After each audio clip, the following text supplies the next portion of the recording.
শুভ সকাল প্রিয় বন্ধুরা, তোমাদের সামনে নিয়ে আসলাম একটা সুন্দর ভিডিও ইউটিউব থেকে। দেখো বন্ধুরা, পাখিগুলো কি সুন্দর ভাত দিয়েছিলাম, ভাত খাচ্ছে। কত ভিড় পাখিদের,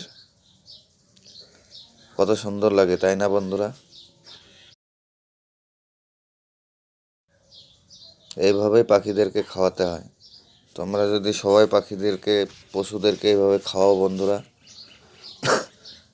তাহলে ওদেরও পেটে কিছু দানা পড়বে। ঠিক বললাম তো বন্ধুরা? ভিডিওটা যদি তোমাদের ভালো লেগে থাকে, লাইক, কমেন্ট, সাবস্ক্রাইব করে পাশে থাকবে বন্ধুরা। শুভ